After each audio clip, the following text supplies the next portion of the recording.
Salutations, c'est Chibi, j'espère que vous allez bien. Je vous retrouve aujourd'hui pour une vidéo qui est un petit peu particulière puisqu'il s'agit d'un tag, et pas n'importe quel tag, un tag sur la Saint-Valentin.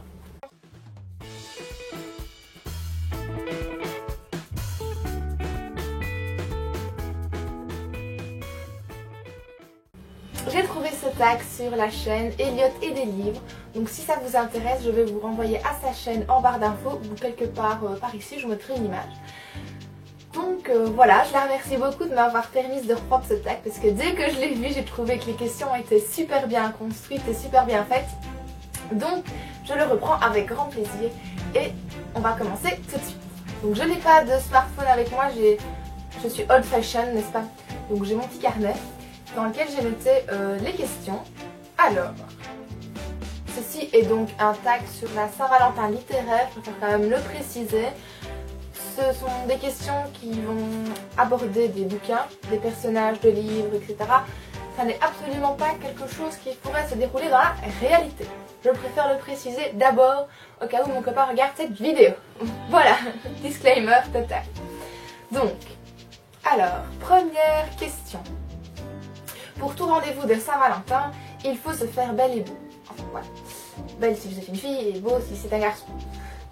Quel serait l'ami ou l'amie qui te conseillerait le mieux pour choisir ta tenue? Pour cette première question, j'ai choisi Carmen de 4 filles et un jean.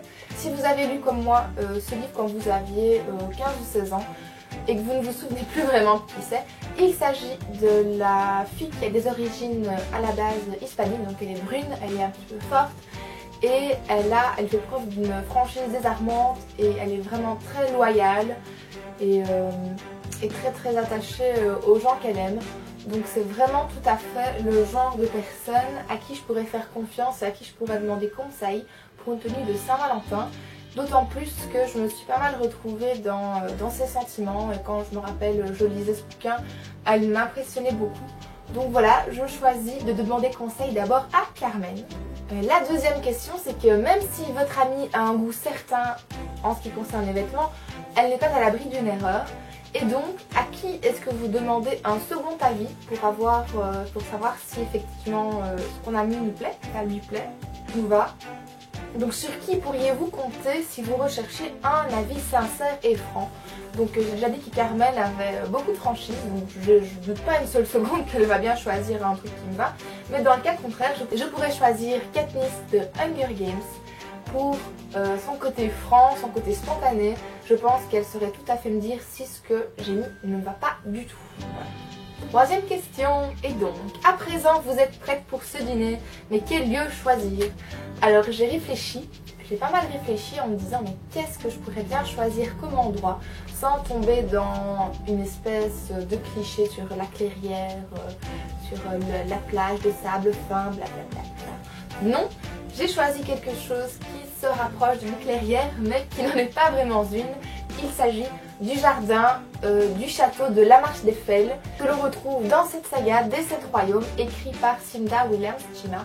Et c'est là où Raissa et Anne se retrouvent en cachette et où Raissa va régulièrement pour réfléchir, pour trouver de l'inspiration quand il y a des choses qui la taraudent.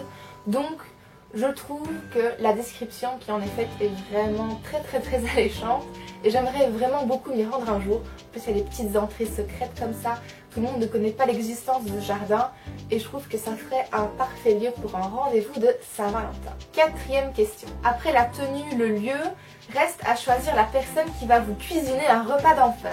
J'ai un peu reformulé la question, j'aime bien comme je l'ai tournée comme ça. Donc j'en ai aussi choisi deux, j'ai pas réussi à me décider entre Molly Weasley dans Harry Potter et Akua Kanzawa dans Lady Anne Butler. Donc Molly Weasley, je pense que ça se passe de commentaires, elle a une réputation de maman qui arrive à cuisiner des super bons plats et tout ça. Donc j'aimerais vraiment goûter un jour à sa cuisine si j'en ai l'occasion. Et ça me tente vraiment beaucoup. Je lui fais de totale confiance par rapport au menu qu'elle pourrait faire pour un menu de Saint-Valentin. Et Akua Kanzawa parce que lui est de toute façon très doué en cuisine. Et vu que c'est un majordome, il est censé connaître très bien les goûts de sa maîtresse. Donc en l'occurrence, si c'est mon majordome, ben, la maîtresse c'est moi. Hein, bon. Et donc il saura exactement ce qui nous fait plaisir à moi et à mon amoureux.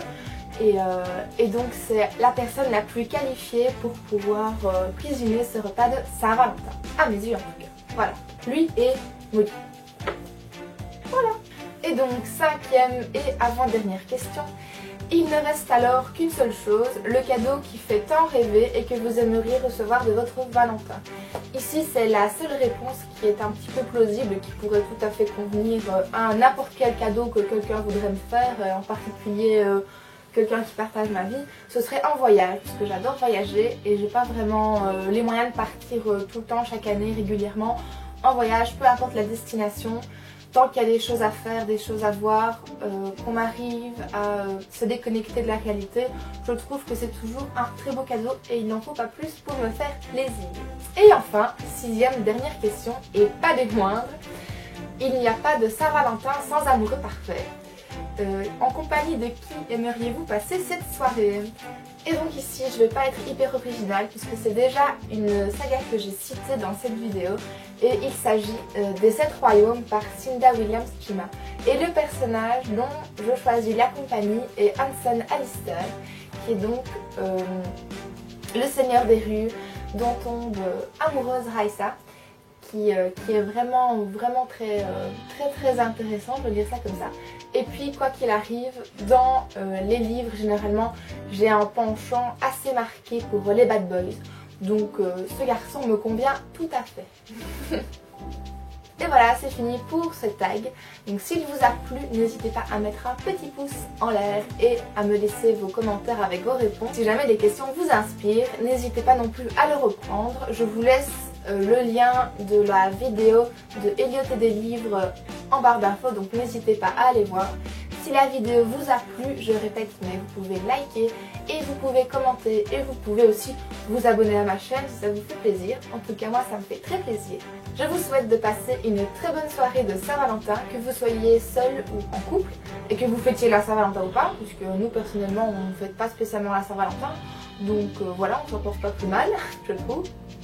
C'est mon avis en fait. D'ici la prochaine vidéo, je vous fais plein de gros bisous et portez-vous bien. Salut!